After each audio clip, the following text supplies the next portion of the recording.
Assalamualaikum warahmatullahi wabarakatuh. Siklus perusahaan jasa. Perkenalkan, nama saya Mariati, NIM 20191320004. Mata kuliah praktek akuntansi dosen pengampu Ibu Neta Dian Lestari SP, Sarjana Pendidikan Magister Manajemen. Baiklah, di sini saya akan menjelaskan terlebih dahulu yaitu pengertian perusahaan jasa. Kita udah tahu dong apa itu perusahaan jasa. Perusahaan jasa merupakan perusahaan yang kegiatan utamanya melakukan penjualan dan penawaran produknya dalam bentuk pelayanan atau jasa. Perbedaan proses kegiatan dan produk yang dihasilkan menjadikan siklus akuntansi perusahaan jasa juga berbeda. Berikutnya adalah ciri-ciri perusahaan jasa, diantaranya yaitu sebagai berikut. A. Kegiatan yang dilakukan di dalamnya yaitu kegiatan yang berupa pelayanan jasa. B. Pendapatan yang diperoleh berasal dari penjualan jasa yang dilakukan. C. Tidak ada perhitungan mengenai harga pokok penjualan atau HPP. D. Perhitungan laba rugi diperoleh dengan membandingkan jumlah pendapatan yang diperoleh dengan beban yang dikeluarkan. E. Dalam proses memproduksi jasa bisa saja dilakukan dengan mampu tidak memerlukan bantuan dari produk fisik. F. Pelayanan jasa yang diberikan kepada konsumen tidak sama sehingga masing-masing konsumen mendapatkan jenis pelayanan yang berbeda antara konsumen yang satu dengan konsumen yang lain. G. Jasa yang dihasilkan tidak bisa disimpan sehingga sekali dibeli maka penggunanya langsung habis. Berikutnya adalah siklus akuntansi. Siklus akuntansi dapat digambarkan sebagai berikut. Kita pasti kenal apa sih itu siklus akuntansi. Itu adalah pencatatan, penggolongan, pengisaran, perlaporan. Dalam siklus akuntansi kita harus membuat transaksi itu harus mempunyai transaksi yang pertama, yang kedua bukti transaksi. Habis bukti transaksi kita ke jurnal.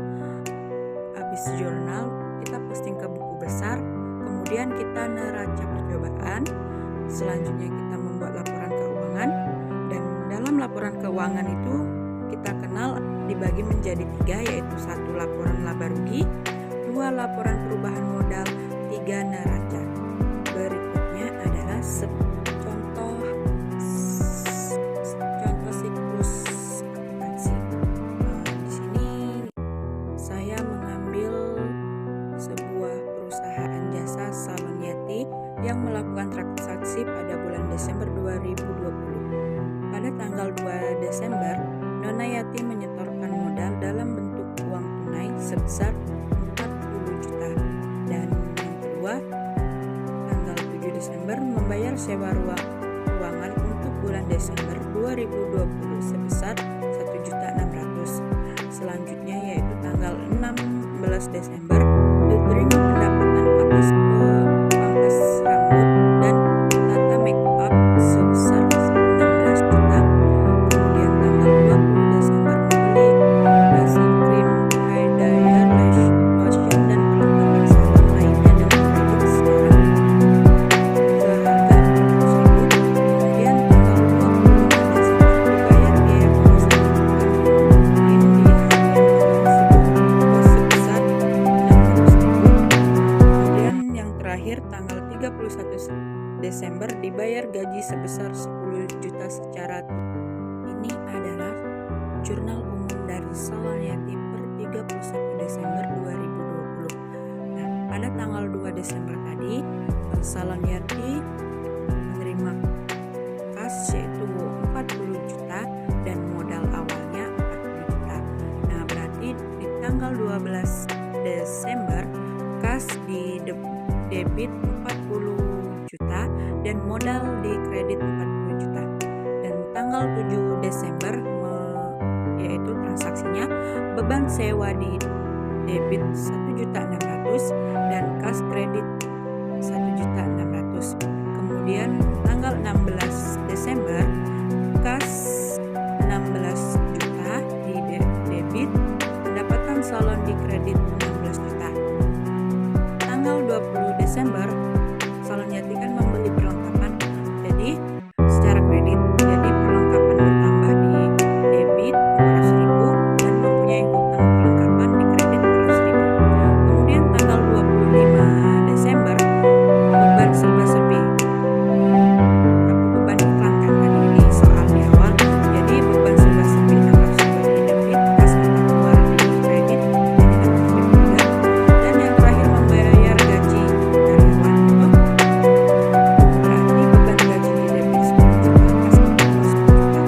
Jumlah total di debit dan kredit harus balance ya.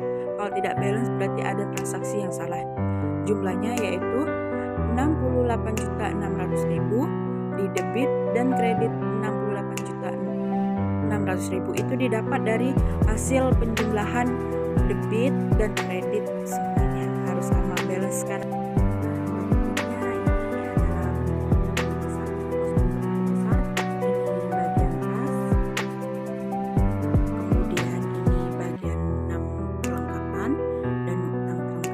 Bisa dilihat, kemudian ini adalah bagian modal dan bisa dilihat ya.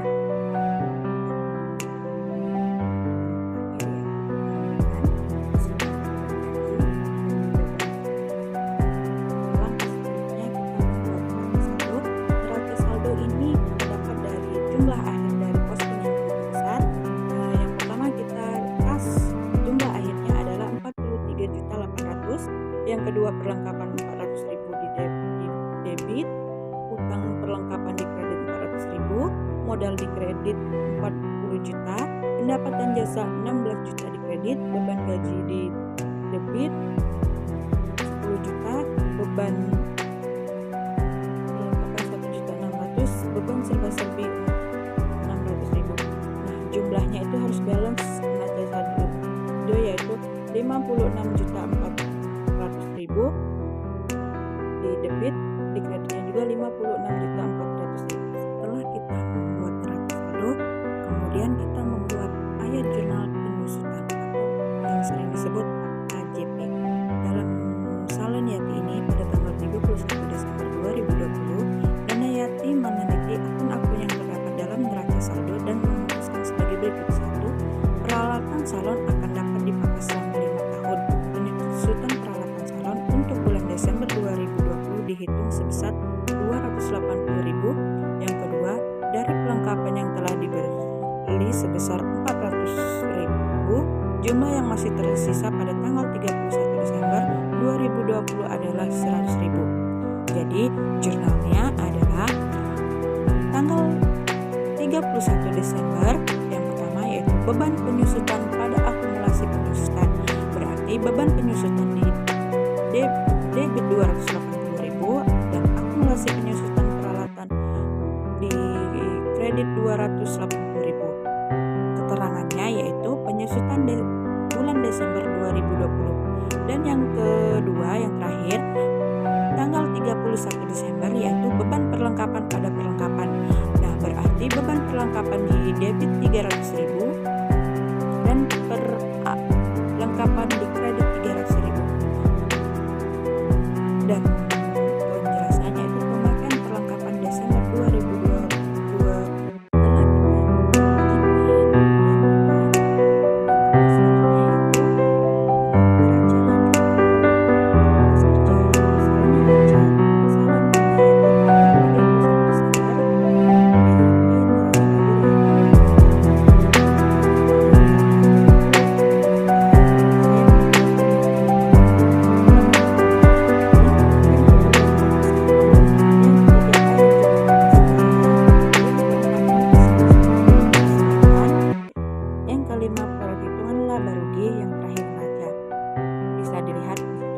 telah neraca saldo kita di awal tadi kita masukkan ke dalam lembar kerja atau neraca lajur ini, yang kemudian ke ayat jurnal umum. Begitu juga kita masukkan apabila ada akun-akun baru kita taruh di paling bawah. Neraca saldo disesuaikan itu adalah dari neraca saldo dan ayat jurnal penyusunan AJP itu jumlahnya. Misalnya neraca saldonya di debit, kita taruh juga di debit. Misal di AJP-nya di kredit, taruh di kredit. Begitu selanjutnya. Perhitungan laba rugi yang masuk di perhitungan laba rugi yaitu A1. Di bagian debitnya itu beban-beban, di bagian kreditnya itu pendapatan, di bagian neraca yang masuk di debit adalah harta dan di kreditnya adalah hutang. Itu bisa dilihat saya masukkan semua. Di sini ya, hasil akhirnya yaitu selisihnya 3.520.000 dan di neracanya juga 3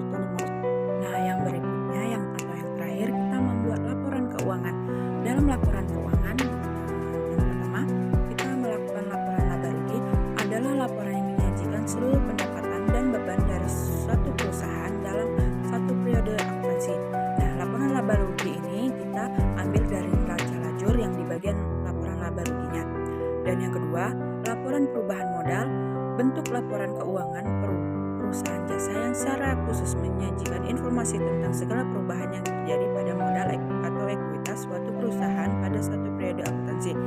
Yang ketiga, laporan arus kas adalah laporan keuangan yang berisikan arus kas masuk dan kas keluar satu perusahaan pada periode tertentu. Yang keempat, neraca. Laporan neraca atau sering disebut laporan posisi keuangan pada perusahaan jasa adalah suatu bentuk laporan keuangan yang menyajikan informasi mengenai perubahan posisi keuangan yang berupa aset, liabilitas, dan kewajiban dan ekuitas atau modal untuk satu periode akuntansi tertentu. Nah, laporan neraca ini kita ambil di neraca lajur atau lembar kerja di bagian laporan neracanya, bagian akhirnya. Syukron. Terima kasih. Semoga bermanfaat ya. Apabila ada kesalahan dalam berkata-kata, saya mohon maaf. Saya akhiri. Wabillahi taufiq wal hidayah. Wassalamualaikum warahmatullahi wabarakatuh.